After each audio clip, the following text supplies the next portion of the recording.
This decluttering session started with a bang as we found a box from the 1980s. Dad couldn't even remember the wedding that he had that napkin from. And then I found my school books. 1998, what a year for pop. I see biro is out in force again. And only to be sarcastic, honestly. Hearing myself be so triggered by the teacher feedback made it really easy to put those straight in the recycling. Dad had been waiting to get rid of that mattress and so excited to get rid of this chair that the cats have lain waste to. That rug clean is going to be satisfying. And if you remember that book from 2 seconds ago, that's because Dad found that he actually had 2 copies of a book he doesn't want or use. Do you want a nice writing set?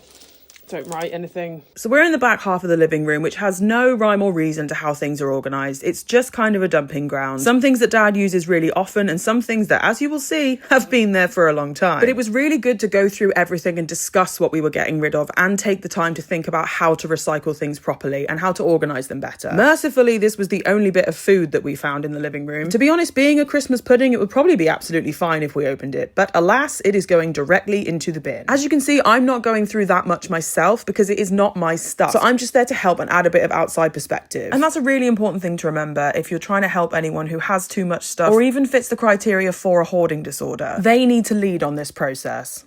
Oh yes, this was my collection of seeds. Mm-hmm. Well, if you put all your seeds in that little bag, yes, so then they're all at least contained together. Oh, it feels good to get rid of it.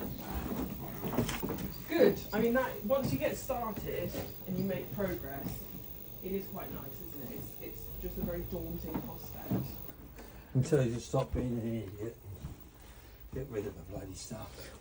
Well, you know, it becomes a big job, doesn't it? Some people just need a little bit of help because it's such a big task to do on your own. I know that when I do this same process at my house, which is long overdue, it's going to be way harder than it was doing this with Dad. But thank God for the range of stuff that recycling centres take now. Give yourself a really easy job, and I think that entire tangle of cables can probably just go in the electricals. The amount of rewritable DVDs that we found. This technology went obsolete so quickly. I feel like if they were my DVDs, I'd have written on them. I'd have written which series of America's Next Top Model it was, etc. But coincided perfectly with my ANTM obsession. What's interesting now is that we go from boxes of stuff that clearly just needs to be gotten rid of, like where Dad has kept too many envelopes that he uses to distribute his village newsletter, to then finding all the framed pictures that my grandma had in her house that my dad took to his after she passed away. But then in that same box, several boxes of Dove soap that have gone rotten. But anyway, I was so pleased with the progress we made. I'm showing you the paper recycling bin because it was emptied that morning and this is how full we got it. And then just a little before and after, but I only got the before midway. Next up is the rug clean, so you're going to want to stick around for that one. Bye!